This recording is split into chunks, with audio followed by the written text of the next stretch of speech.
noches. Aquí a quien tiene la razón. Hoy va a estar con nosotros Rosa Bartra. Rosa Bartra, leo su currículum, es presidenta de la Comisión Lavallato, abogada, químico-farmacéutica, maestrías en gerencia social y gestión pública. Después de Rosa Bartra va a estar con nosotros el actual alcalde de Miraflores y aspirante a la alcaldía de Lima. Bueno, todavía tiene que pasar las primarias de Acción Popular, Jorge Muñoz Wells. Empezamos con la pregunta en redes. Tengo la pregunta en redes. Ahí está. ¿Cree que se debe regresar a la bicameralidad en el Congreso?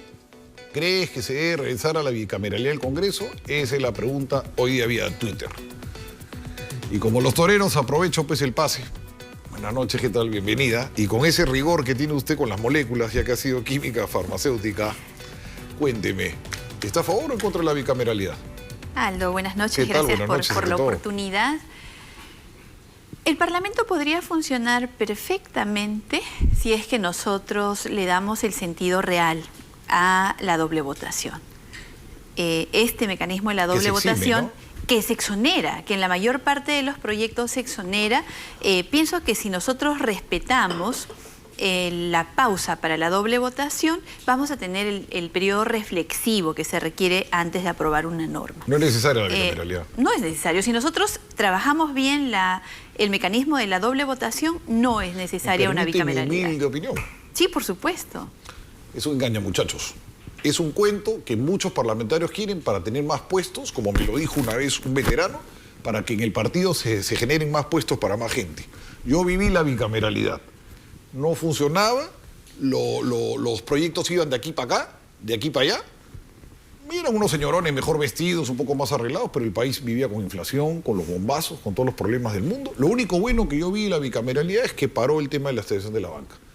Pero luego todas esas virtudes que le dicen, yo le digo que si no se cambia el sistema de elección, vamos a tener la misma gente, solo que con más canas. O sea, yo creo que no funciona, señora. El periodo reflexivo que puede parar, como en este caso, la ley de estatización de la banca, o puede parar otras medidas, perfectamente se puede dar si respetamos el mecanismo de la doble votación. Usted, claro, y que no se exonere, claro, que ningún proyecto sea exonerado. Entonces la población va a poder estar enterada de qué proyecto se aprobó en primera votación, va a poder prender los sectores involucrados o los entendidos o los expertos, prender las alarmas si es que se tiene que parar determinada iniciativa o se puede colaborar más. Así que hay un porcentaje muy alto de proyectos que pasan la primera votación y dicen, exímase de segunda discusión. Y no debería ser así, eso debería ser la excepción y es la regla. Se ha convertido en el tiempo en la regla. Entonces, no es necesario, sin embargo, que se abra el debate. El presidente Vizcarra lo propone, igual hay dos iniciativas legislativas, la doble cámara no nos va a resolver el problema de la parálisis económica que tenemos en este momento, no nos va a resolver los problemas de corrupción. Se demoran más las cosas, no va a ser más expeditivo, exacto. Sin embargo, sí hay argumentos a favor que se debata. Mi posición personal es que debemos fortalecer la Cámara que tenemos con los mecanismos que tenemos para favorecer los periodos reflexivos tan necesarios en tiempos como los nuestros. ¿Eliminar voto preferencial?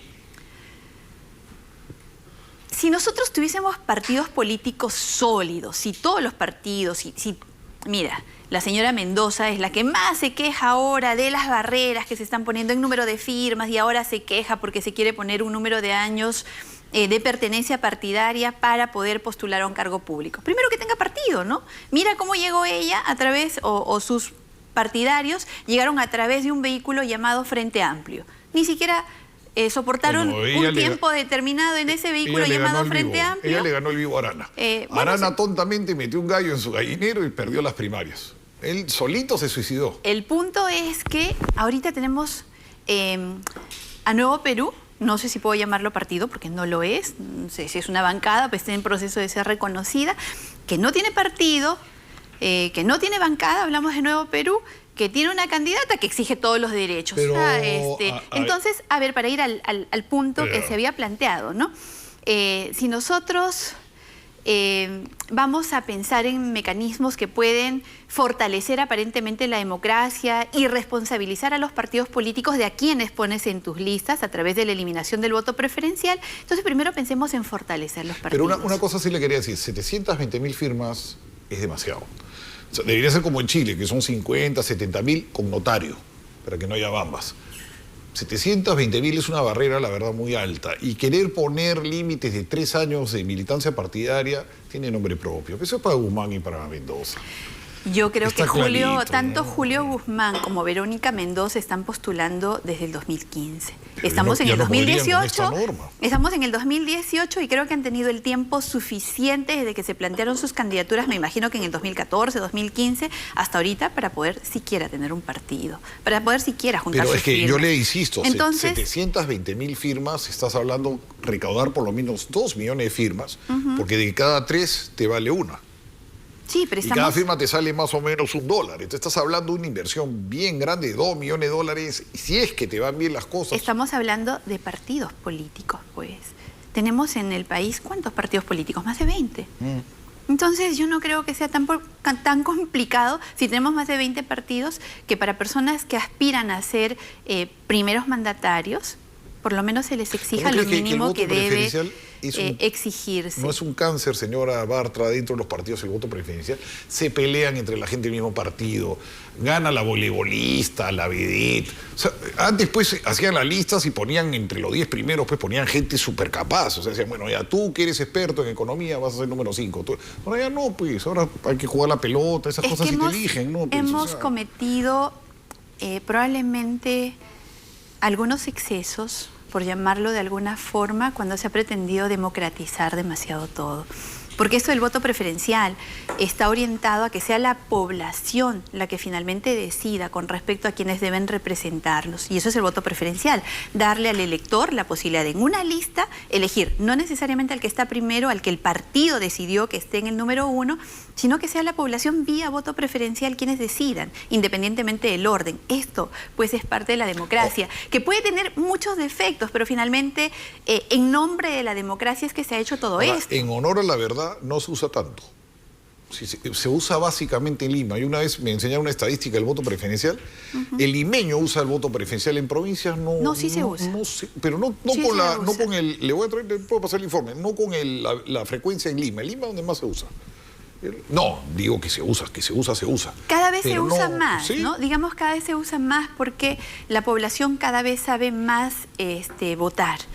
No necesariamente significa elegir siempre bien, pero sí saben votar, es decir, saben discriminar perfectamente en una lista quién es el 1, el 2, el 3, el 4, el 5. ¿Quién me puede decir, quién es el que eligió a los candidatos de Fuerza Popular? ¿Quién ha sido el gerente de recursos humanos del partido? Porque tienen una gente, señor de los milagros. Mire. Cada día sale unas cosas que yo me muero de vergüenza ajena, se lo juro. O sea, yo me imagino que usted, que sí tiene sus estudios al día y varias carreras, debe sentirse pues la otra que no tiene colegio, no conoce, no tiene compañero, no tiene profesor. O sea, es estremecedor. O sea, ¿quién diablos dijo, y tú vas a ser candidata?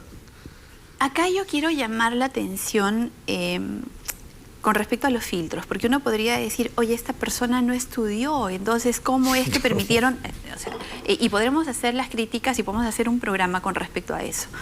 Sin embargo, acá yo quiero llamar la atención con respecto a quienes emitieron documentos que certifican estudios aparentemente que no se cursaron. Entonces es un defecto que viene del sistema también, Sí. porque el partido verifica si tiene o no los Y estudios. le venden el certificado. Eso Pero, es desde que yo estaba en la universidad. pero eso es ¿cómo viejísimo. ¿cómo es que nosotros, como organización política, podemos determinar que este documento emitido por entidad válida, acreditada para poder certificar estudios, no cumplió con lo que debió haber Y cumplido hay para una cosa emitirlo? bien Entonces, pero termino ahí, esa Sí. ya no es responsabilidad del filtro Y partidario. otra cosa- Acá hay algo y una muy cosa malo que bien- está pasando en el bien sistema educativo. latinoamericana. Yo no sé si usted ha leído Mi hijo el doctor, de Miguel Ángel Asturias. Esa cuestión que hay en Sudamérica, el licenciado en México. Cuando esta señora puede decir, yo no estudié. Oye, qué mérito, mira dónde ha llegado en la vida y no estudió. O sea, simplemente no fui a la universidad, no todos tengo por qué ir a la universidad, miren, he llegado, tengo una posición, etcétera, y no estudié. O sea, ¿por qué tenemos esa obsesión por el cartoncito? O sea, el señor del Tribunal Constitucional, Eloy Espinosa, que es catedrático, que es doctor. Ser catedrático es dificilísimo en España, pero dificilísimo. O sea, contados con la mano los que son catedráticos.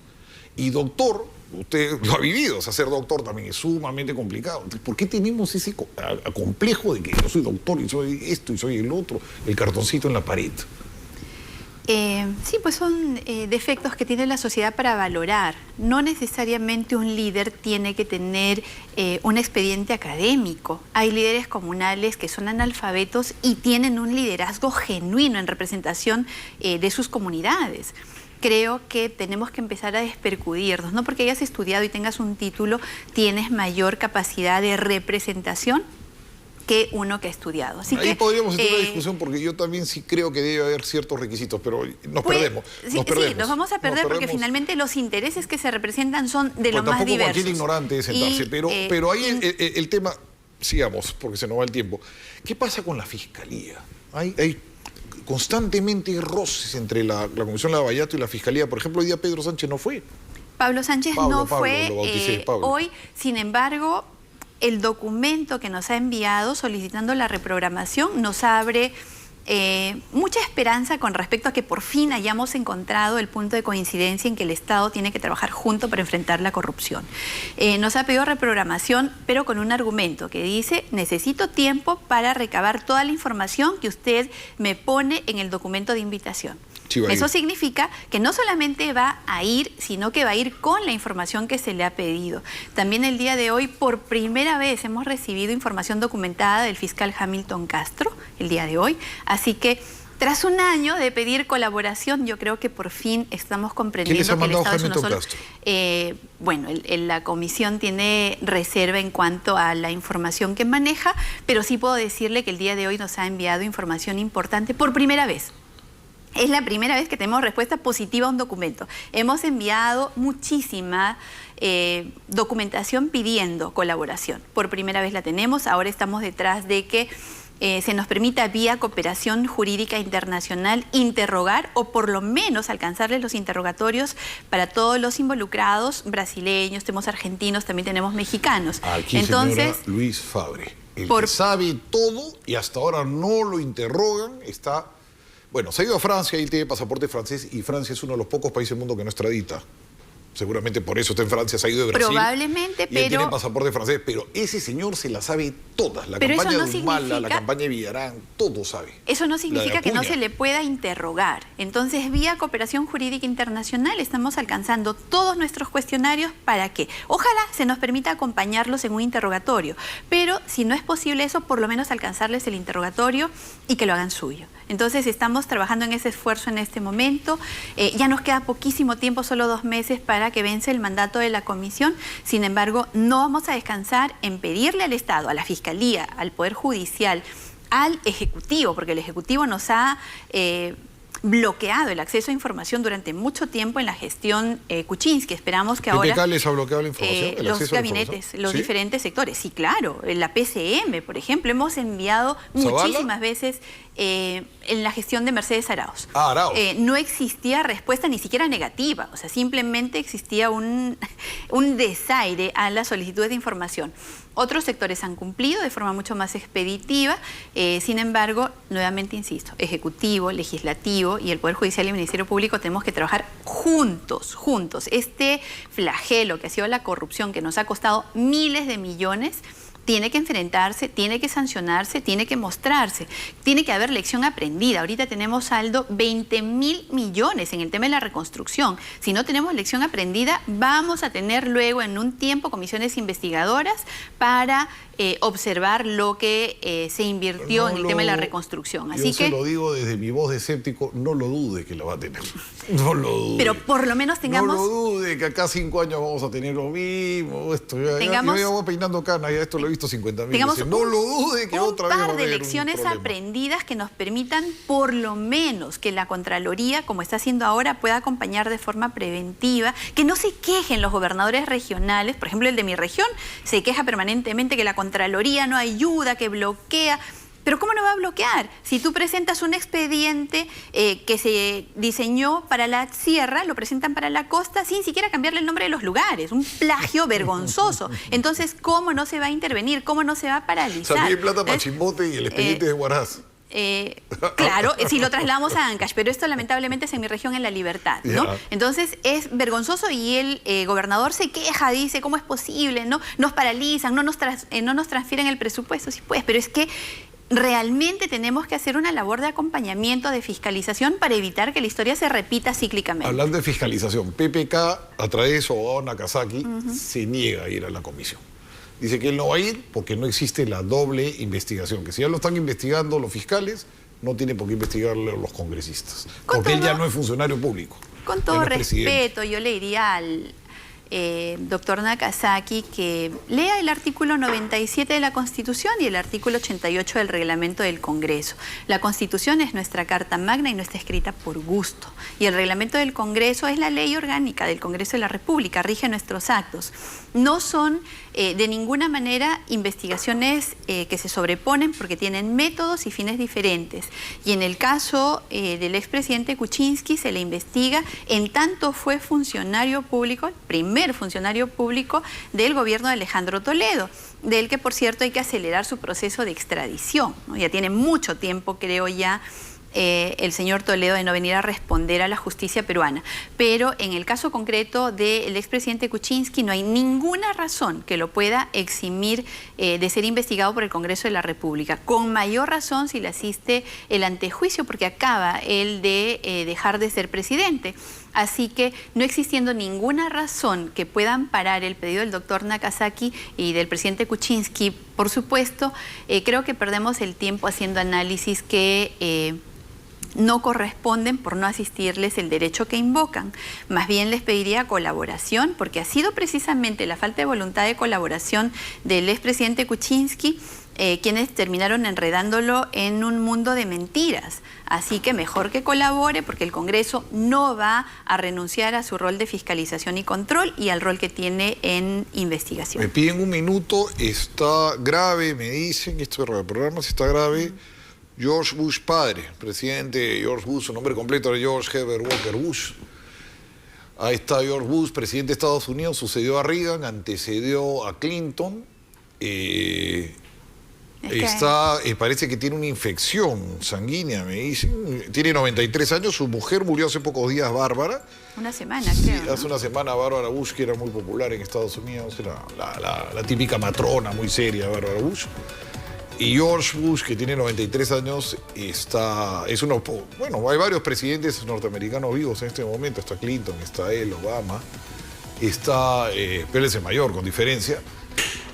A sus 93 años está muy, muy delicado de salud. Texano, padre del presidente, George W. Bush. Regresamos de los Bush a Lima, de los Bush a los Fujimori, hablando de dinastías políticas.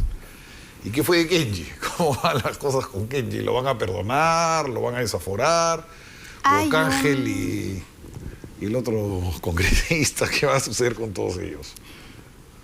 Hay un proceso de desafuero que en este momento está en la Subcomisión de Acusaciones Constitucionales que conformó su grupo de trabajo y que tiene un ponente que es el congresista César Segura. Habrá que esperar qué es lo que decide finalmente y presente en su informe el congresista Segura, con los argumentos que van a estar basados en la evidencia que se ha presentado y las pruebas de descargo que han aportado los congresistas, se decidirá. Pero todo Lima, todo el Perú se ha quedado sorprendido porque Kenji se golpeó el pecho, dijo que iba al Ministerio Público y que iba a sacar un montón de información. Y fue y no sabía nada, no se acordaba de nada, él no estaba. ¿Qué pasó con Kenji? ¿Por qué cambió tan radicalmente? ¿Sí? ¿Algo le saben? ¿Le van a perdonar el desafuero? ¿Qué pasó? Si bien es cierto, no puedo responder por el congresista Fujimori, mal haría, él debe tener sus razones. Lo que yo creo es que no tenía nada. Estoy en la organización política hace muchos años. He caminado también con Kenji Fujimori en la recolección de firmas en el año 2009, 2010, 2008. Así que con conocimiento de causa yo creo que Kenji no tenía mayor información que aportar. Yo le reconozco que patinó. Por ejemplo, cuando dijo que Letona, Alcorta y Galarreta habían recibido dinero de dólares, y era imposible, pues, porque Letona no estaba en política ese año y Galarreta y Letona estaban Galarreta y Alcorta estaban en el PPC. O sea, me acuerdo cuando declaró, dije, este anda medio descaminado, porque yo algo me acordaba de eso. Pero lo vi tan seguro. ¿Lo van a desaforar? ¿Cuál es la idea? Por eso repito. Porque su hermana no ha estado muy cariñosa. Nosotros ha dicho que decidiremos una vez que el congresista Segura presente su informe. Hay que ser objetivos, hay que analizar, repito, las pruebas de cargo y también las de descargo. Recién en el último día los congresistas Bocángel, Ramírez y Fujimori han ingresado sus pruebas de descargo, así que en un tema de respeto absoluto al debido proceso, que se pronuncien. Mi bancada tiene que decidir por otro lado de manera orgánica, como siempre decidimos, y después de eso podremos tener una respuesta. ¿Cuánta gente va a pasar a la condición de investigado? ¿Será de 80 personas? En la comisión que presido tenemos en este momento a 132 personas entre naturales y jurídicas ya en condición de investigados, y tenemos una lista adicional que se debe votar en los siguientes días de un poco más de 100. Ahora, ¿qué efectos? O sea, con eso tendríamos un grupo de más o menos 232. Pero lo que me dicen es, ¿qué efectos va a tener esto? Ok, la comisión hace su informe, dice fulano tal, hay indicios. Y luego, ¿cómo hacen para que esto no se quede ahí?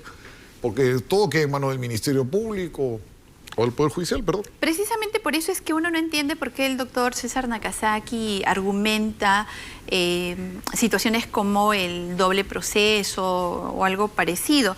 Y es que la comisión lo que hace es investigar hechos de interés público precisamente para que se puedan tomar medidas, tanto en el ámbito jurisdiccional a través del Ministerio Público o en el ámbito político a través de la Subcomisión de Acusaciones Constitucionales. Lo que nosotros hacemos es entregar las conclusiones y la recomendación, por lo tanto, de denuncia con la evidencia que hayamos recolectado. Creo que sin ánimo de más que de ser objetivos con lo que nosotros hemos encontrado a través del esfuerzo multipartidario, que siempre saludo, porque es un esfuerzo de los congresistas de todos los partidos por encontrar la verdad, es que hay temas como los de Westfield o los de Juan Monroy o muchísimos otros que involucran a estudios de abogados, que involucran a centros de arbitraje, que involucran a las supervisoras que jamás se habrían conocido si es que no hubiésemos tenido tanto empeño en encontrar la verdad. Así que esta evidencia, producto de un trabajo de ya el 17 cumplí un año al frente de la comisión, será entregado al Ministerio Público. En este momento tenemos muchísima evidencia que por temas de reserva no podemos hacer públicos, pero que estoy segura van a ayudar al Ministerio Público en la tipificación y en la denuncia que tengan que hacer. ¿Echa de menos al congresista Castro del Frente Amplio? Sí, claro. ¿Trabajó bien? El congresista Castro y el congresista Gino Costa fueron miembros de la comisión que aportaron muchísimo. Sin embargo, tengo que saludar que ambos congresistas siguen acudiendo a la comisión. En la última sesión que tuve, prácticamente la tuve con el congresista Víctor Andrés García Belaúnda y el congresista Gino Costa. Así que siguen colaborando, siguen impulsando la investigación, son siempre bienvenidos. ¿Y el congresista Morales, que reemplazó a Castro? El congresista Morales yo creo que está haciendo un esfuerzo bastante grande para poder ponerse en contacto de todo lo que la comisión investiga. Es muy complejo, los congresistas Costa y Castro han estado un año prácticamente investigando y nosotros sesionamos hasta 4 veces por semana. Entonces, sí se hacen extrañar. ¿Sí? Sin embargo, repito, no es tan fuerte su ausencia cuando siguen colaborando de manera totalmente proactiva con la investigación, sin tener el deber de hacerlo. ¿Qué pasa con la comisión Salaverry, que tiene 4 temas grandazos, gasoducto, Talara y algún par más que se me escapan, y no avanza nada en investigación esa comisión? ¿Qué está pasando con Salaverry? Tengo entendido que la comisión ya está en fase de elaboración de su informe final. Entiendo que el plazo que tienen se vence también pronto, así que creo que para juzgar tendremos que ver el informe. Pero probablemente mucho ausentismo ahí y no han citado a gente importante, no sé, es una comisión que tiene que mucha carne. Talara hay bastante ahí. Talara, gasoducto, la línea 2 del metro, línea 2, y creo que gas de camisea también. Imagínese. Entonces, habrá que esperar su informe. Probablemente hayan hecho una investigación más de gabinete que de interrogatorios. ¿Y por qué no se fusionó con Lavallato como se planteó un momento en las 2 comisiones? No hubo consenso para poder lograrlo. Y además, incorporar a la investigación que presido temas como Talara o la línea 2 del metro, ya habría significado realmente un desafío mucho más grande del que tenemos. Recuerde, Aldo, o le comento en caso de que, para que nuestros televidentes entiendan la dimensión del trabajo que hacemos, nosotros tenemos 41 megaproyectos que se identificaron de la gestión de Andrade Gutiérrez, Queiroz Galbao, Odebrecht y las otras brasileras, por un monto de 53.000 millones de soles. De estos, con una matriz de priorización que le asignaba un puntaje, así tienen más adendas, a cuánto se aumentó, etcétera, se priorizó 11 proyectos. Esos 11 proyectos son los 3 que nosotros encontramos, que son línea 1 del metro, gasoducto sur peruano y la carretera interoceánica. A estos 3 nosotros le sumamos la central hidroeléctrica de Chacya, el proyecto especial Chavimochic, el proyecto de irrigación Alto Piura, el proyecto Olmos, tanto trasvase como irrigación, el centro de convenciones, que es un tema que estoy segura cuando se presente el informe va a dar mucho que hablar. Le sumamos los proyectos de Lima Metropolitana, Línea Amarilla y Rutas de Lima.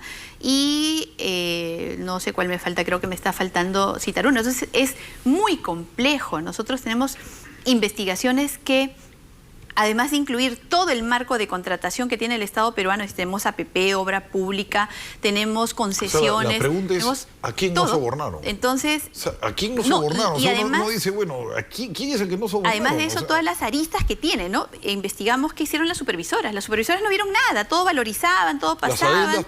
Las adendas pasaban sin ningún tipo de filtro. Y si acaso salía algo mal, entonces en un arbitraje el Estado peruano siempre perdía. Si se necesitaba un informe, allí estaban diligentes los estudios de abogados y la academia o los medios de comunicación para hay varios árbitros que si los mandan al Mundial campeón a Brasil. Así por supuesto. Hay varios árbitros. Así por supuesto. Esos árbitros son genios. Y ganan. Nunca pierden. Nunca perdió Brasil. Nunca. Y tenías también a los medios de comunicación que han jugado un rol muy potente tanto para hacer publicidad a proyectos que no debieron ejecutarse o para estar permanentemente publicitándolos, ¿no? Entonces, digamos que hubo... ¿Qué coleguitas están por ahí? Digamos que hubo un concierto tal de todos los actores que hicieron que finalmente nos roben como lo han hecho. Entonces, repito, Aldo, pero cuénteme qué coleguitas estuvieron por ahí, ¿no? En el informe, cuando se termine, porque ese es un proceso de investigación, nosotros podremos individualizar. De momento sí podemos decir que los medios de comunicación colaboraron también con esta estructura. Y sigamos con las preguntas. Vizcarra ha hablado de una nueva etapa. Otros están hablando que el Perú ha cambiado, que de ser un modelo semipresidencialista, porque no es el modelo americano, pues aquí el Congreso te autorizaba el gabinete, te podía tumbar ministros, etcétera. No es como el sistema presidencial puro que hay en Brasil o Estados Unidos, que cada ministro es un secretario de Estado y no responde, no van a hablar al Congreso. Ellos dependen del Ejecutivo, punto. Acá tenemos este sistema, pues siempre en el Perú nos complicamos. Entonces tenemos este sistema raro, este híbrido entre parlamentos. Dicen que nos hemos vuelto un sistema parlamentarista, con el que manda es el Congreso peruano, y Vizcarra, bueno, ha llamado una nueva etapa. ¿Qué ha pasado? ¿No? ¿Ha habido un cambio de fondo? La ley de presupuesto es propuesta del Ejecutivo. El Parlamento la aprueba, pero es propuesta del Ejecutivo. Y la ejecución de obras, la priorización y la asignación de presupuesto es potestad exclusiva y excluyente del Ejecutivo. Ahora que a través de leyes declarativas el Parlamento pretende impulsar determinados proyectos, no significa que el Ejecutivo las deba hacer suyas si es que esto no responde a una priorización responsable que hayan hecho. Creo que Vizcarra tiene la enorme oportunidad que desperdició Pedro Pablo Kuczynski, en primer lugar, de sincerar cómo está recibiendo la gestión. Eso es algo que se le exigió al gabinete Zavala y que, tras mucho fastidiar, trataron de presentar algunas cifras de diagnóstico, pero nunca sinceraron sino hasta que tuvieron la soga en el cuello. Parecía que no querían chocar con Humala, ¿no? Por supuesto. No hablaban ninguna de las cosas. No sinceraron la situación en la que se recibió el país. Y creo que Vizcarra tiene la oportunidad de oro de poder sincerar y poder presentar al Congreso, ahora que viene el gabinete a pedir el voto de confianza, sus cifras. Ahora, ¿cómo estamos realmente? Tenemos derecho a conocer cuál es la situación real que nos ha dejado el gabinete de lujo. De lo que usted dijo hace un momento, pero se ha roto el equilibrio en el sentido que ustedes pueden vacar al presidente, pero ya la cuestión de confianza ha sido mediatizada, pues, con esta norma que salió hace poco. Entonces ya así nomás el presidente ya no puede hacer cuestión de confianza. Entonces dicen de que le han quitado, ustedes tienen la pistola, pero el presidente ya no tiene la suya. No, eso no es verdad, porque no se ha cambiado para nada el hecho de que si hay dos gabinetes que no reciben la confianza, entonces se puede tener la posibilidad de cerrar el Parlamento. Eso no ha cambiado, Aldo, eso sigue estando exactamente igual. Lo único que se ha hecho es la precisión que se necesitaba de que cuando se produce una crisis total del gabinete significa que todos los ministros se deben ir a su casa, que no pueden ruletear sillas, que no pueden cambiar de posición. Tan simple como eso. El presidente Vizcarra o el presidente de la República sigue teniendo la posibilidad de cerrar el Parlamento si acaso se dan las condiciones para ello. Pero teníamos que definir qué cosa es crisis total de gabinete. Nada más. Un colega me dice, Aldo, por favor, pregúntale a Bartra si Lerner está investigado o invitado. No puedo, Salomón Lerner. No puedo revelar temas que pertenecen a la reserva, que están protegidas por la reserva de la comisión. El señor Salomón Lerner acudió a la comisión, él dio información importante con respecto al financiamiento de la campaña por el no a la revocatoria y también de la elección y reelección de la señora Villarán. Este es un proceso que genera mucha posibilidad de encontrar información relevante con respecto a coimas, porque hay información que se ha presentado oficialmente que dice que gastaron 1.600.000 cuando en realidad los gastos llegan o superan los 7 millones de soles y necesitamos saber de dónde salió esa plata. Ya tenemos a Valdemir Garreta y a Jorge Barata, que han descrito cómo fue la solicitud de apoyo y quiénes recibieron. Ya también pasaron por la comisión la señora Villarán, y la confesión de los doleiros, el señor los doleiros que traían el dinero a la UNI. También, la plata la traían pegada al cuerpo y en la UNI se la entregaban y eso ya está todo. Angulo y el otro doleiro han contado toda la historia, cómo traían los 3 millones, trajeron mucha plata, se la arrancaban con espaladrapo y en la UNI, en el comedor de la UNI, se la daban al señor de Oaesi. O sea, todo el circuito está. Así es. Sin embargo, el Ministerio Público, que ha sido tan célere con otras investigaciones, en esta de pronto resulta particularmente lento, ¿no? Bueno, con Toledo se demoraron 3 años en abrir proceso. 3 años, el juez Concha. Y encima lo han hecho fiscal, le han dado un cargo muy apetecible.